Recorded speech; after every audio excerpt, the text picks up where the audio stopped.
theorysabers.com. All right, the first official photo of Starfighter starring Ryan Gosling. For the record, I do like Ryan Gosling as an actor. I think he's very talented, and I've been supporting him since Breaker High, back when I was a little kid. It was a Canadian show, essentially a high school on a cruise boat, and he was, Sean was his character name. He's one of the main characters. Anyways, I've been a fan of him, and I see a bunch of you guys asking me, what do I think of, the all-star lineup that they have for Starfighter?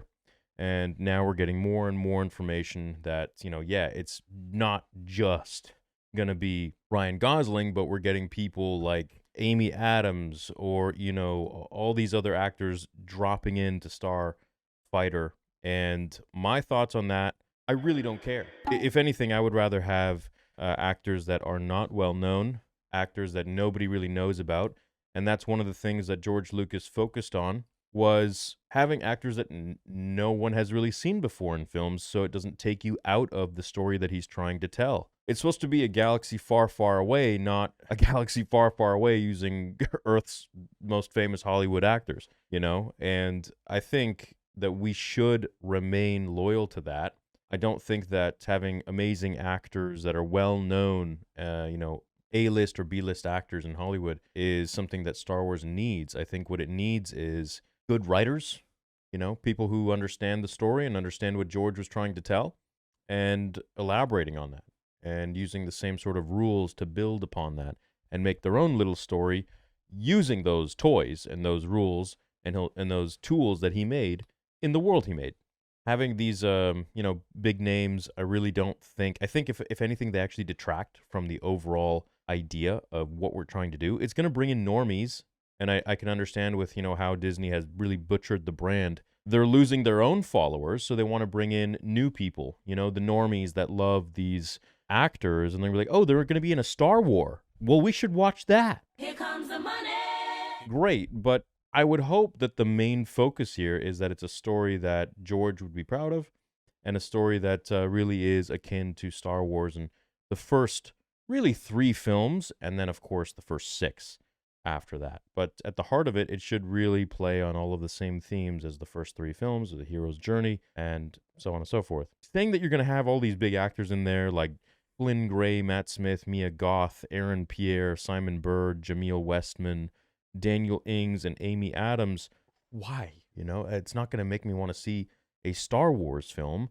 What's going to make me want to see it is if it's a Star Wars film, like a real Star Wars film. It doesn't just slap the logo on there and get some, A-list actors. Starfighter is an all-new standalone adventure, the film, which has begun production in an entirely original story set in a period of time never before explored in Star Wars. Starfighter will be released theatrically May 28th, 2027. I feel a profound sense of excitement and honor as we begin production on Star Wars Starfighter, says filmmaker Sean Levy from The Day Kathy Kennedy Called Me Up, inviting me to develop an original adventure in this incredible Star Wars galaxy. This experience has been a dream come true, creatively and personally. Star Wars shaped my sense of what story can do, how characters and cinematic moments can live with us forever.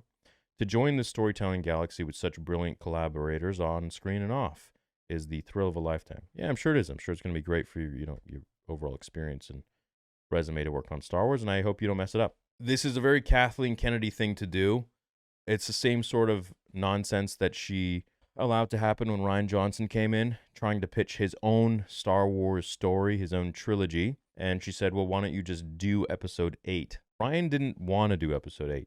He wasn't there for that. He went to Lucasfilm to pitch his own kind of Star Wars spin-off set within the timeline, whatever it was. And that's why for so many years they were talking about doing a Rian Johnson trilogy, because that's originally what he came in there to do. But she's like, you know what? Why don't we get you on 8? And this information is coming from Mark Fernandez, who used to own Collider, who had a one-on-one interview with Rian Johnson.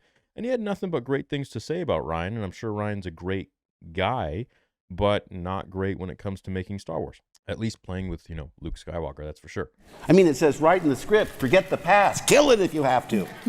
You're doing a pretty good job. I'm trying. So this seems like another thing right out of Kathy's book. Let's just get a whole bunch of A-listers, A-list celebrities, because nothing screams Star Wars more than that. And if you think I'm going to be a stick in the mud about it, you're absolutely right, because we don't need this in Star Wars. What we need is good storytelling.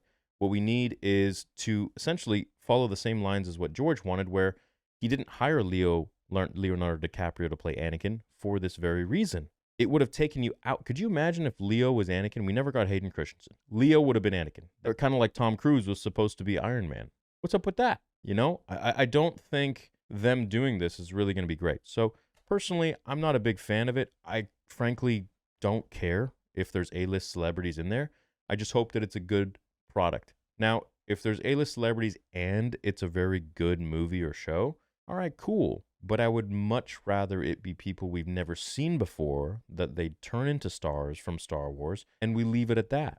I liked the idea that nobody really knew who Daisy Ridley was, or Adam Driver, or John Boyega.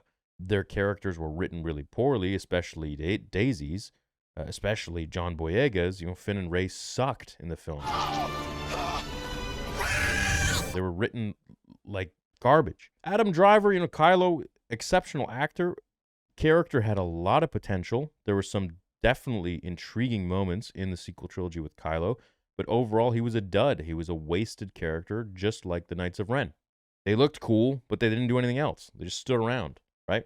Yeah, look, I don't think that what Star Wars needs is A-list celebrities. I think what Star Wars needs is Star Wars stories. And so I hope that whoever they hire to be involved with Star Wars, whether it be A-list celebrities or not celebrities at all, just people they found off the street, that they bring an amazing script to life and they can act well. So that's pretty much my thoughts on that. I think, you know, we should continue on with what George wanted, which is to make sure that you do not hire very famous people, because it takes you completely out of the escape of watching a Star Wars film. That's my thoughts on that. Hope you have a great day. Let me know what you think. May the Force be with you always.